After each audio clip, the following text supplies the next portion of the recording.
So welcome back to my channel. और अब ये लास्ट वीडियो होने वाली है for our engineering mathematics 2 BT 202। तो ये जो वीडियो होने वाली है इसमें एक तरीके से अगर मैं कहूँ तो जो भी इम्पोर्टेंट कंसेप्ट्स हैं उनका हम एक बार रिवीजन करेंगे क्विकली। एंड इसमें मैं आपको कुछ इम्पोर्टेंट टॉपिक्स जो कि बेसिकली 20 इम्पोर्टेंट टॉपिक्स बेसिकली मैं आपको M2 के बताने वाली हूँ, जिसमें अगर आप कॉन्फिडेंट फील नहीं कर रहे हो, ठीक है, कुछ तरीके के बच्चे हो सकते हैं जो अभी तक कॉन्फिडेंट फील नहीं कर रहे हैं, तो वो क्या करें, इन 20 टॉपिक्स को एक बार और अच्छे से पढ़ लो। इनके जो क्वेश्चंस हैं उनको एक बार देख लो, करके देख लो, यू विल फील गुड, ठीक है। दूसरे टाइप के बच्चे हो सकते हैं जिन्होंने कुछ नहीं पढ़ा है, तो उनके लिए तो मैं यही कहूंगी कि ये 20 टॉपिक्स आप कर लो, दैट्स इट, ठीक है। नेक्स्ट, कुछ ऐसे बच्चे होंगे जो जिन्होंने पढ़ लिया होगा सब कुछ हमारी वीडियोस, हमारे वन शॉट से, तो अगर वो ये वीडियो देख रहे हैं या अगर आपने खुद से भी अगर सब पढ़ लिया है, तो आप क्या करो, ये जो 20 टॉपिक्स है इनको एक बार और अच्छे से गो थ्रू आप कर लो, ठीक है। चलिए नेक्स्ट, और काफी ज्यादा डिमांड आ रही थी हमें कमेंट्स में कि जो है किस तरीके से क्वेश्चन टाइप को प्रिडिक्ट करना है, किस तरीके से हमको पता चलेगा। तो मैंने मोस्ट ऑफ द वीडियोस में इन द एंड जब जो पीवाईक्यूज मैंने दिए थे सॉल्व करने के लिए आपको एज अ प्रैक्टिस, उसमें काफी सारी वीडियोस में ऑलरेडी ये चीज डिस्कस कर रखी थी, और काफी में आपको वहीं पढ़ाते वक्त ही मैंने एग्जाम्पल में बताया था कि ऐसा अगर क्वेश्चन आएगा तो आपको ऐसे सॉल्व करना है। लेकिन अभी भी बहुत कुछ आपके दिमाग में डाउट्स हैं, तो मैंने सोचा कि जो 24 और 23 का जो पेपर है मैं उसको लेकर आ जाऊं, और उससे बेसिकली जो है क्वेश्चन टाइप वाला जो टॉपिक है कि किस तरीके से हम अगर क्वेश्चन को पढ़ेंगे तो हमें क्या समझ में आना चाहिए, कैसे हमें सारी स्टेप्स जो है दिमाग में क्लिक कर जानी चाहिए, मैं वो आपको बता दूं ठीक है। So let's start with our video, ठीक है। तो सबसे पहले तो मैं ये डिस्कस कर लेती हूँ कि क्या इंपॉर्टेंट टॉपिक्स हैं, ठीक है। सबसे पहले हम स्टार्ट करते हैं विद आर इंपॉर्टेंट टॉपिक्स 1, ठीक है। तो मैं आपको जो है ये भी बताती जाऊंगी कि ये कौन सी यूनिट्स हैं और क्या क्या इसमें बेसिकली इंपॉर्टेंट है, राइट। चलिए सबसे पहले देखती हूँ लेबनीज रूल, ठीक है। तो ये आपको मिलेगा the in the first unit, ठीक है। फर्स्ट यूनिट का ये टॉपिक है, और इसमें लेबनीज रूल में बेसिकली आपके पास क्या होता है, आपके पास एक बेसिकली एक इक्वेशन होती है जो होती है dy by D X plus P Y is equals to Q, ठीक है। ये आपकी इक्वेशन होती है ठीक है। आप इसको सॉल्व करते हो, कैसे सॉल्व करते हो, इंटीग्रेटिंग फैक्टर निकाल के, और इंटीग्रेटिंग फैक्टर को ई की पावर जो होता है, इसका फॉर्मूला क्या होता है, ई की पावर में पी डी एक्स, ठीक है, ये इसका होता है। फिर आप क्या करते हो, आप करते हो y into integrating factor is equals to integration of q into integrating factor of D X, ठीक है, प्लस सी। यह आपका पूरा सोल्यूशन देने का तरीका होता है, ठीक है। अब इस लेबनीज रूल में देखो, ये एक बहुत ही सिंपल है, ठीक है। फिर हमारे पास होती हैं कुछ एग्जैक्ट, तो मतलब लेबनीज रूल में सिर्फ सोचो कितना सा काम करना है, तीन चीजें याद करनी है, इसकी इक्वेशन, ठीक है, इसका इंटीग्रेटिंग फैक्टर का फॉर्मूला, ठीक है, और बेसिकली इसका सोल्यूशन लिखने का फॉर्मूला। अब इसमें चाहिए क्या, इसमें बेसिकली चाहिए कि आपको ये तीनों चीजें याद होनी चाहिए और इंटीग्रेशन आना चाहिए, दैट्स इट, ठीक है। चलिए नेक्स्ट वाले की बात करती हूँ जो कि है एग्जैक्ट लीनियर डिफरेंशियल इक्वेशन और उसके कुछ रूल्स।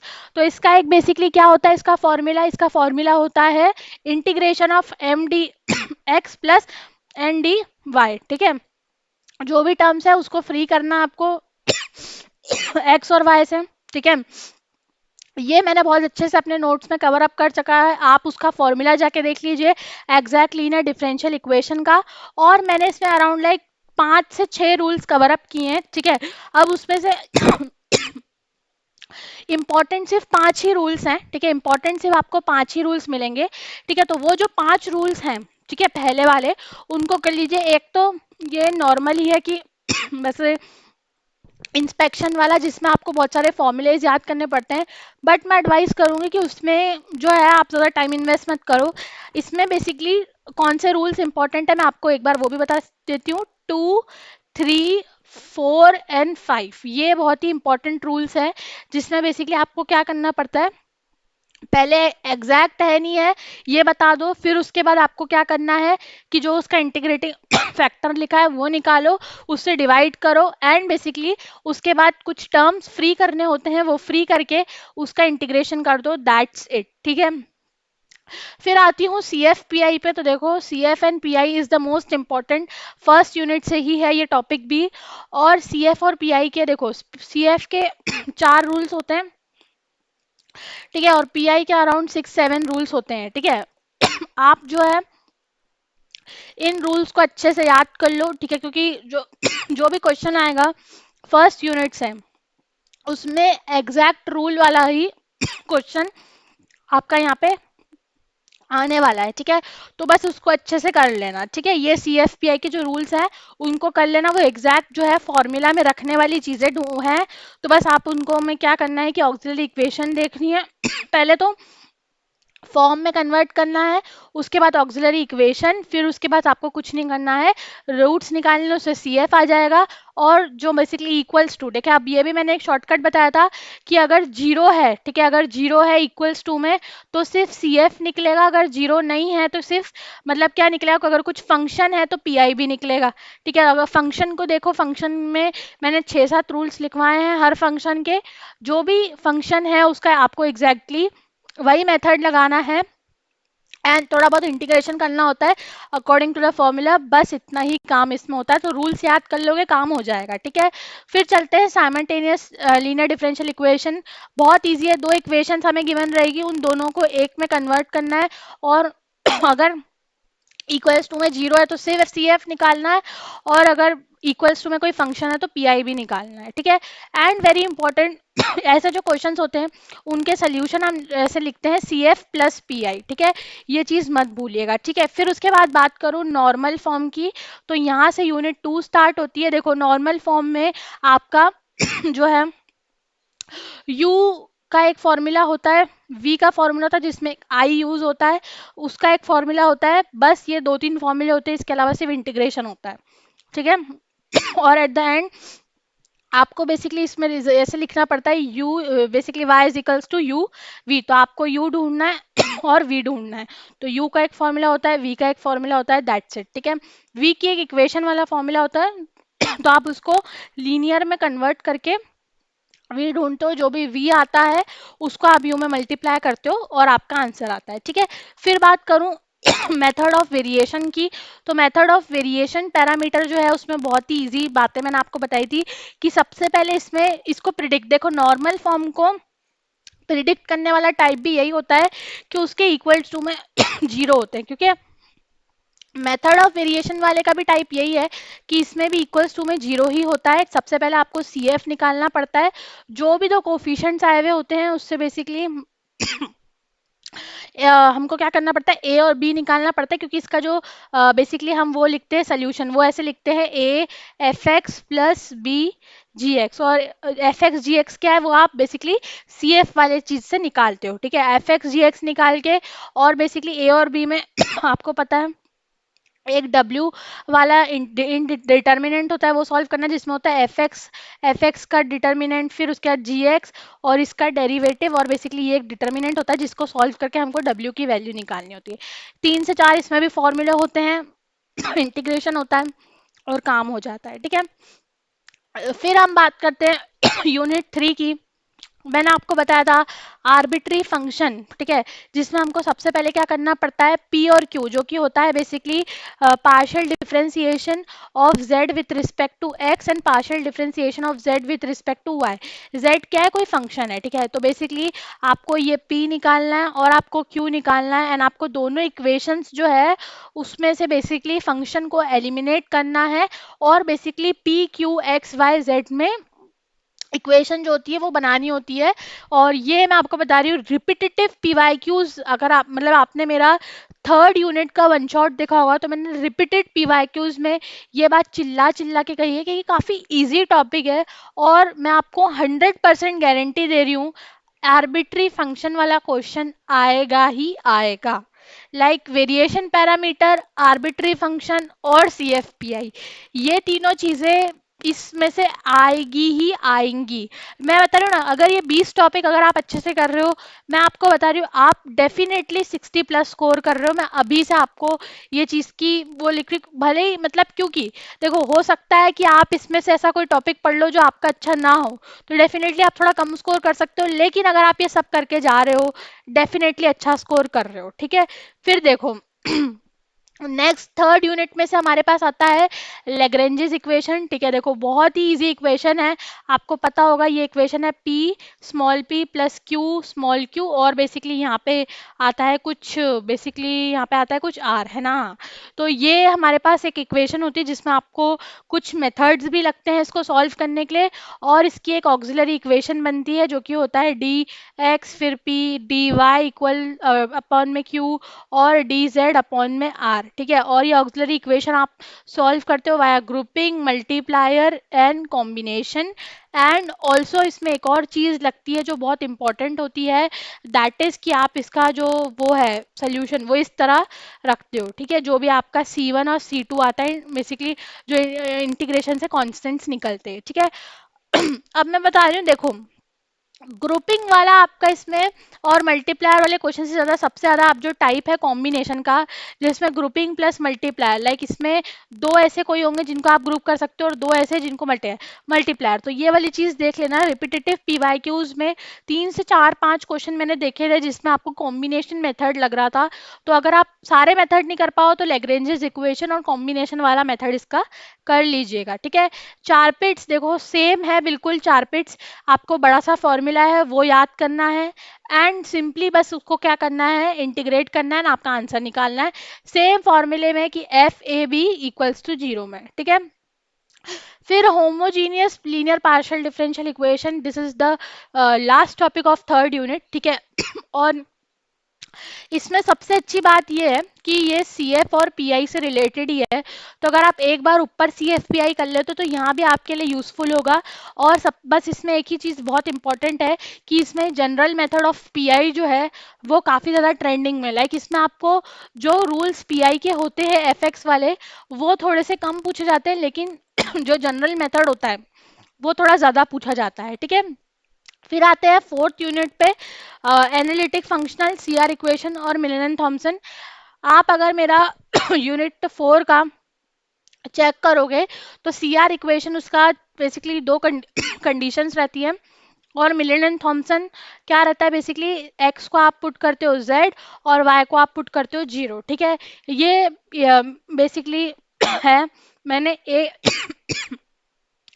एक ही एग्जाम्पल से आपको analytic function C R equation और मिलन एंड थॉमसन तीनों चीजें क्लियर कर दी थी, जाके देखिए, ठीक है। हार्मोनिक फंक्शन और लाप्लेस इक्वेशन देखो, अगेन ये बहुत इजी इक्वेशन है, D square X upon basically D square Z upon D square X plus D Z square D Y square, ठीक है, इक्वल टू 0। ये लाप्लेस इक्वेशन है, ये अगर प्रूव हो जाता तो हार्मोनिक फंक्शन सिंपली हमारा होता है। कॉचीज इंटीग्रल फॉर्मूला देखो, दो इंटीग्रल फॉर्मूलाज होते हैं उसको आप यूज करते हो, उनकी कुछ वैल्यूज होती है, कुछ बेसिकली क्वेश्चन टाइप होते हैं। देखो इसमें बेसिकली 3 तरीके के क्वेश्चन आते हैं जिसमें सिंपल z में कोई पावर नहीं होती, एक होता है जिसमें z में कुछ पावर होती है, और एक में जिसमें z में होता है जिसमें पार्शियल फ्रैक्शन लगता है, ठीक है। तो ये तीनों अकॉर्डिंगली आप यूज करते हो। देन रेसिड्यू हमारे पास है, बहुत ही ईजी है, इसके भी दो फॉर्मूला होते हैं, सिंपल और मल्टीप्लायर वाला।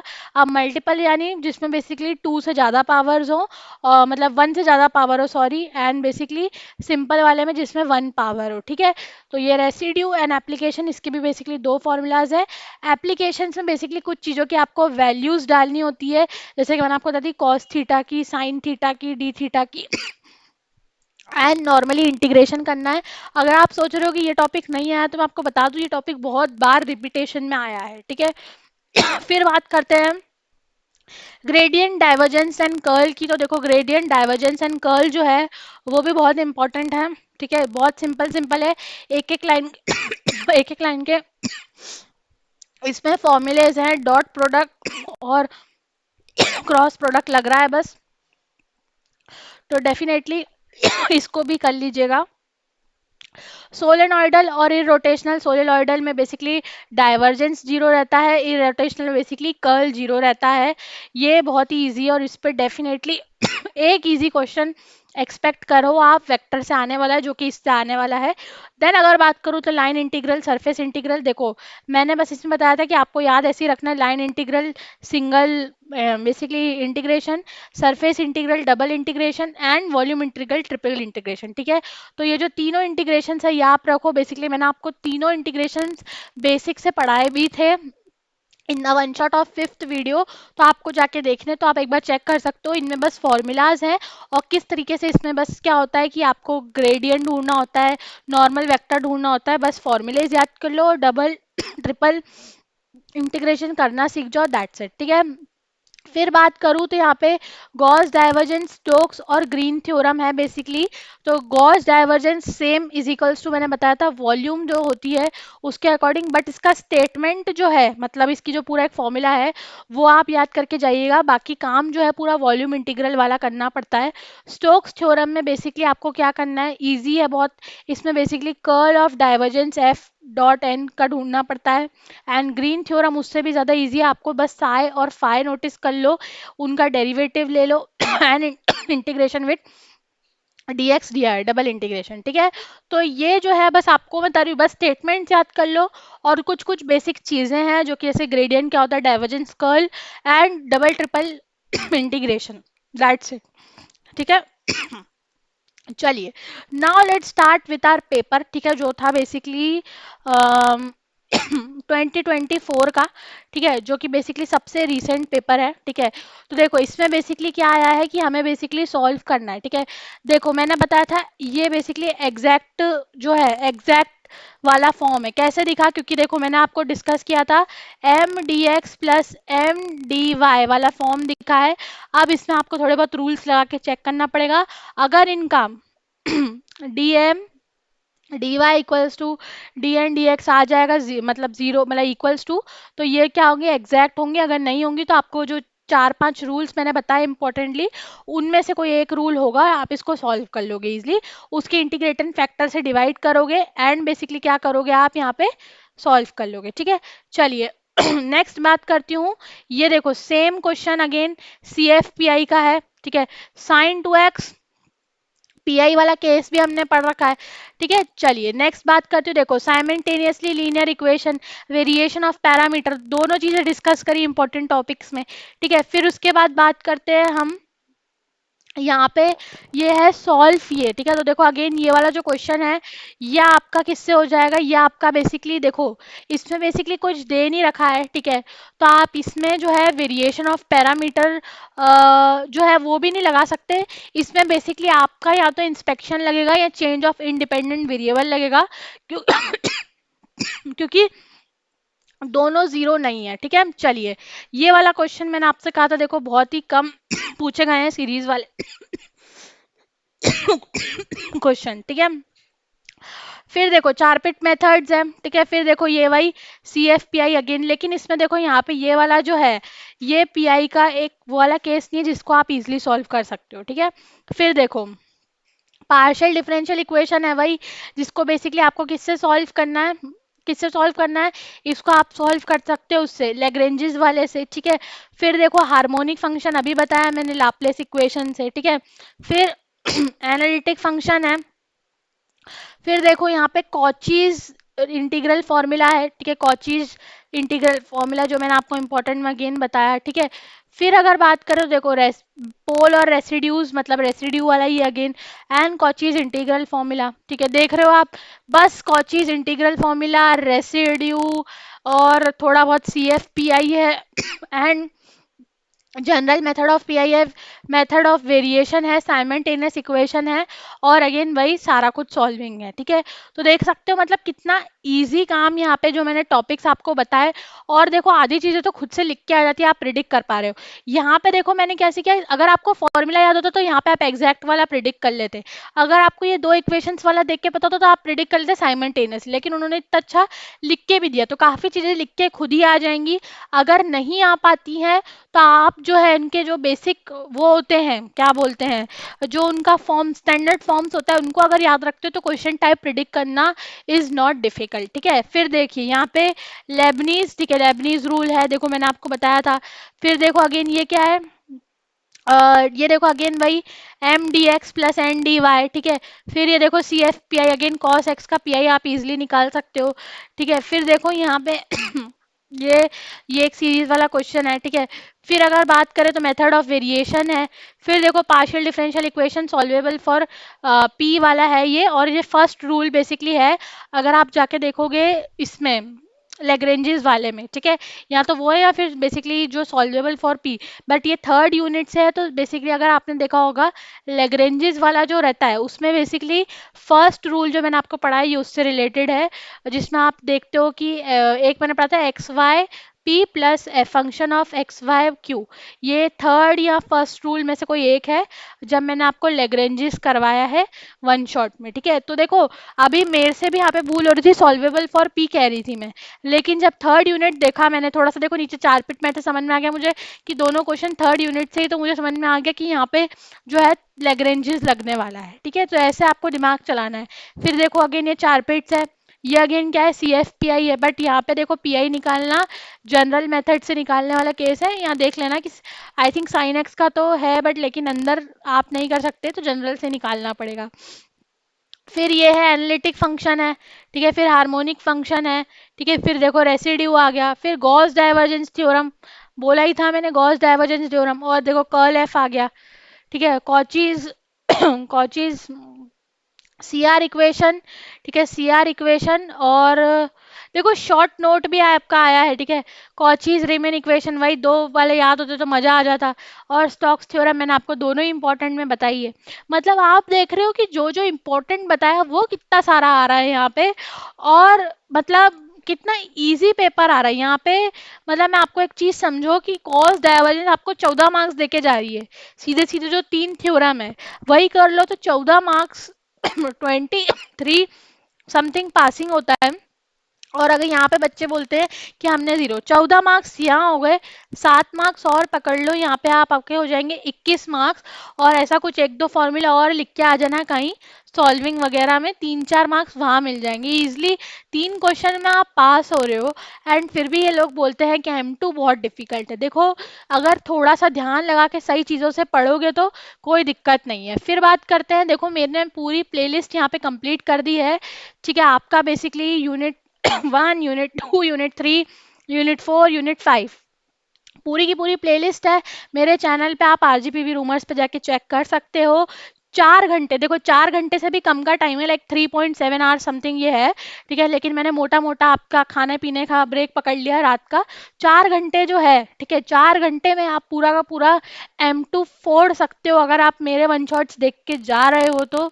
और थोड़ा बहुत एक दो क्वेश्चन, हाँ एक एक क्वेश्चन सब में लगा लो, एक एक घंटा आप मैक्सिमम और ले लो। ठीक है, रात को 1 बजे भी पढ़ने बैठोगे तब पेपर तक 6 बजे तक या 5 बजे तक आप कंप्लीट कर लोगे। ठीक है, तो एक रात बची है मेरे भाई, पढ़ ले प्लीज अभी भी मत भाई, टाइम वेस्ट हो करो, जरा से में बैक आ जाएगी, कोई फायदा नहीं है। 4 घंटे है, जाके प्लेलिस्ट देख लो पूरे पूरे वन शॉट्स एंड M2 में फोड़ दो। ठीक है गाइस, चलिए थैंक्स। ठीक है, और यस ये मैंने स्लाइड्स छोड़ी थी वैसे थोड़ा बहुत बताने के लिए 2024 और 2023 के एनालिसिस के लिए, बट आई थिंक मैंने ऑलरेडी वहीं पे ही कर लिया। So yes, thank you for watching.